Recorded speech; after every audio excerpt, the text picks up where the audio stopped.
Well, these are amongst the most important collections in the Ashmolean. These are absolutely key collections, and to show them well is very, very important. They fit in then to a broader layout of the ground floor. This is the ancient world floor of the Ashmolean. So you go now from Egypt and Nubia through prehistoric Cyprus, prehistoric Europe, Greece, Rome, India, China, Japan. So you go around the ancient world. So this puts in place the final building block, as it were, of the ancient world route through the Ashmolean. The whole idea was to carry through the ideas we developed in the beginning, which was that the visitor could wander in without a map, never having been here before, and could actually understand what he was seeing, or she, wandering through and maybe discovering a few things just by chance. The galleries before were dark and dead-ended. Now they're open, they're light. You have one continuum. It's no longer a dead end, it's a loop, and it goes into the gallery that used to be the shop, and it expands, so there's more space for the collection. Above this wonderful shrine was a glass block roof light with a big arch. That had been painted black. We stripped that all out and restored it and painted it a light color so it really seems open, and you could see the shrine in a way you could never see it before.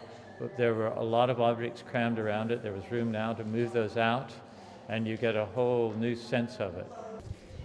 To get this project done in the space of really just about a year of physical works meant that we really just had to pull out all the stops, but we had all the skills here.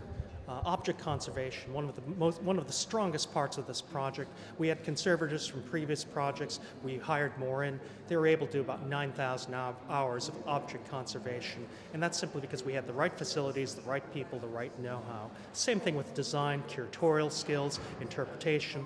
We're just able to get this done because as a museum, we've now learned our craft, and we can get projects like this done in short periods of time. I'm very pleased with what they've been able to do. I think the most exciting were the coffins, because they'd not been on display certainly for a generation, and they had very, very profound conservation problems. And it took a lot of thinking, a lot of teamwork, and quite a lot of research to actually get them done.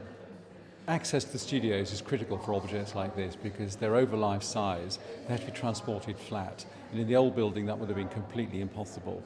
The new building with level floors, goods access, but critically the new studios with climate control, good lighting, and a brilliant team actually.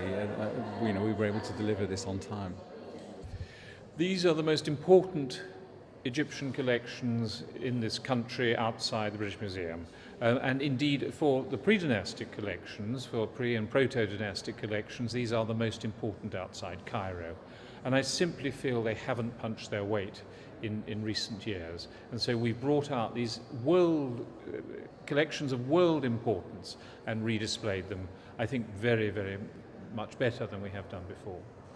This, I think, really does help complete the entire project. And I think as a museum, there's a real sense of completion now. The big redevelopment is now complete. And with these new Egypt galleries, we've been able to achieve an even higher level of quality than even before.